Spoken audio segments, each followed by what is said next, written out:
repeat, and it is totally unpredictable. There is real, honest-to-goodness information there. So the question is, where did that information come from? Because random processes cannot create information that is complex, non-repeating, and unpredictable. So at first people thought, well, I don't know if you've ever heard of fractals. There's something that in computer science world, they're a small repeating pattern, but when you have them keep on repeating themselves, so it might look like perhaps a line that goes up and then it goes out and up and down, and then you repeat that pattern. So then it goes up, down, up, and then it keeps on building. And if you keep on letting these things kind of explode, they have to, in order to look interesting, they have to kind of not leave in the same direction, end in the same direction that they started with. So they start rotating and building, and they build really complex patterns. It's kind of like crystals. You know, crystals at a very simple level, basically you've got molecules that will line themselves up in patterns. And what that ends up doing is forming these macro level, pretty complex and neat looking designs, right? But at the heart of them, they're pretty simple. There's a basic pattern that forms, and it keeps duplicating, and it forces then this larger. So at first they thought, see, one mechanism might be this concept of crystals or fractals, where they repeat. It's a complex looking thing, and that's maybe how information developed. And the problem with that is that it really isn't complex. It looks complex at first blush, but if you look at it, you find out that it's a pretty regular pattern, and it's predictable, very predictable. As they then looked at, well, how on earth could DNA have developed? Because if you look at things that are random, total random, what do you get? You get white noise, just, you know, or you get just kind of stuff all over the map. It's not predictable. You can't predict random, but there's no complexity to it. It's just totally random. So there's no complexity, and there's no, it doesn't hold any information in it. So, there's, when you get this intersection of complexity, non-repeating, non-predictable, it's called information. And so if you think about it, where does information come from? Well, we know where some information comes from. So some information comes from when people who have intelligence, they can create information that was not there before, right? Somebody can create a book. They can write a book, and there's complex information that was not there before, and the mind of that person that God has created is able to create information. But information cannot just spontaneously be created.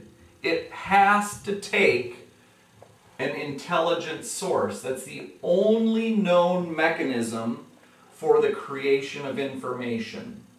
There, you know, when we look at any other mechanism, they fail on one of these items, either the complexity or the predictability or the irregularity. They fall down on one of those. The only existing mechanism that we know of to create information is intelligence. So there's actually a whole theory of study which is called information or it's called knowledge theory. And so basically, knowledge theory addresses knowledge and information the same way that science deals with matter. So, basic scientific principle is that matter cannot be created, right? It either has to exist, and it can change, but it doesn't just spontaneously get created. Well, the same thing is true about information. So the only possibilities for where did this knowledge come from is either A, it was created by an intelligent source, or B, it always existed.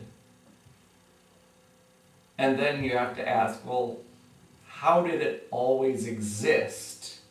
And how did it get injected into DNA? Where did that come from? So this again is looking at that scale of, at some point you cross this threshold of what is reasonable that you could say that was created a chance. And then you get across this threshold where you go, okay, that could not have happened just by chance. There has to be an intelligent designer that did that. And that's, so when we look at each of these areas, the underlying foundations of Darwinism are just crumbling. And they don't have something to stand on. The evidence doesn't support it, but there is a strong and growing foundation for this concept of there being evidences of intelligence. Okay? So even taking apart the concept of where or what that intelligence is, that there has to be an intelligence to do these things. So like with the Big Bang, there was something outside of the universe that caused it to happen.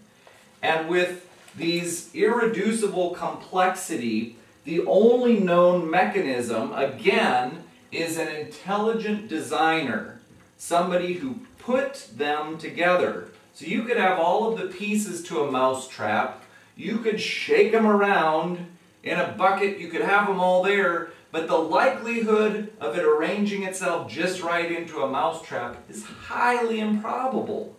It's highly improbable. And if you saw a mousetrap, you would say, someone made that. And even more so with these cellular little functions and mechanisms and components that are way more complex than a mousetrap. They make a mousetrap look like a kindergarten project. So they're hugely more complex. So, evidences for biological information, the same thing with this information theory. It didn't just come from nowhere. Where did it come from? All of these things are pointing to an intelligence. So that begs the question, what is the creator then? What is it that's outside of this? Where did the information come from? How did it work? And that's where when you look back at the scripture, and I gave some verses here, in John 1:3, it says, through him all things were made.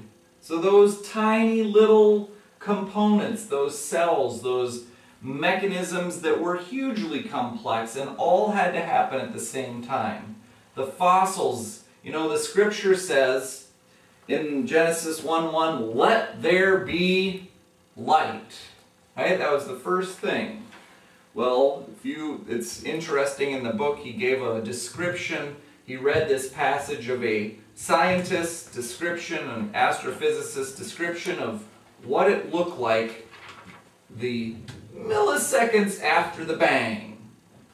And it was throughout all of matter, everything exploded everywhere all at once with photons, neutrinos, and everything. It was a gigantic